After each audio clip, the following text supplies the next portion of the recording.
ডাবের খাই কেমন লাগলো ভাই? ডাবের স্বাদ কিরকম ভাই? একটু উদাহরণ দেন, চুরি করা ডাবের স্বাদ কিরকম ভাই? ভাই এই মালয়েশিয়ায় এসেও যদি ডাব চুরি করে খান, দেশে থাকতে তাহলে কি করে বেড়াইছেন ভাই? সমস্যা আমার সরা ভাই আজকের দাবরটাও কিন্তু সেই ছিল ভাই, সেই। আসসালামু আলাইকুম গাইস, এখন আমরা যাইতাছি ডাব চুরি করতে মালয়েশিয়াতে। দেখা যাক ডাব চুরি করতে পারি নাকি। ওই যে আমার ভাই বলছে যে ডাব ডাব আছে ভিতরে, তো এখন যাচ্ছি ভাইয়ের সাথে ডাব চুরি করতে যাচ্ছি। তো এখন দেখি করা যায়। এখন যাচ্ছি গাইস, দেখি। আমি তো টাইনা দিছিলাম একটু লেট, অনেক বড় ভিডিও হয়ে যাবে বলে আমি টাইনা দিছিলাম, একটু তাড়াতাড়ি করে দিছিলাম। আপনারা গাইস দেখতে থাকুন কিভাবে ডাব চুরি করি, আর লাস্টে কিভাবে দাবর খাই। ডাব চুরি করতে গিয়ে কিভাবে দাবর খাই একটু দেখেন আপনারা সবাই।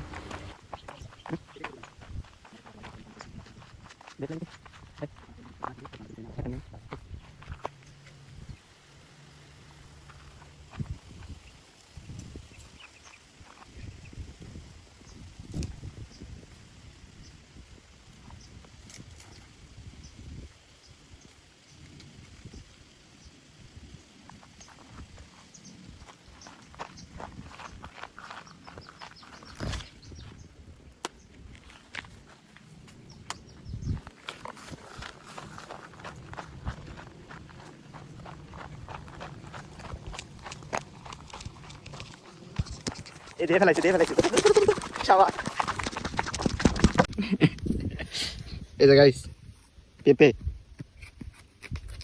মালয়েশিয়ার পেঁপে ভাই। চলে আসেন মালয়েশিয়া ভাই, দেশে যারা আছেন মালয়েশিয়া আসতেছেন, আসেন।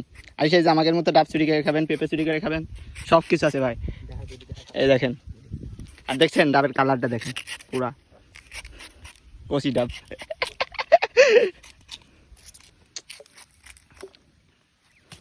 এ শালা, ডাবের খাই কেমন লাগলো ভাই? ডাবের স্বাদ কিরকম ভাই? একটু উদাহরণ দেন, চুরি করা ডাবের স্বাদ কিরকম ভাই?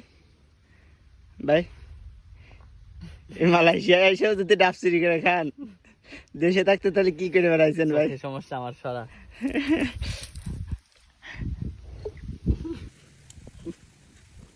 ব্লগ করবো, দেখো কিরকম ভিউ আছে। সাথে ইনকাম করতে হবে না, বউ ব্যবসা করে যায়, বউ নিয়ে ব্লগ ভিডিও করে যায়, সেই ভিউ। বউ সুন্দরী আছে, বউ গায়ে মেমনা রাখতে না বুঝিস না, গেঞ্জি মেঞ্জি করে ক্যামেরার সামনে এসে ব্লগ ভিডিও করে ভালো হবে। তুই দেখ এটা বউ ব্যবসা করতে সবচেয়ে সফল। এখন ওই এখন মনে করে একটা জায়গায় রেখেছি ভাই, দুইটা রেখেছি।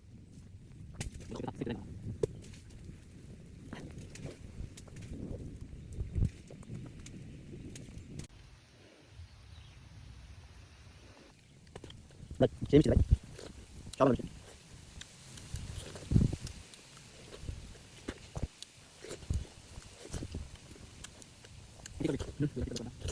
মানে তো খাই না,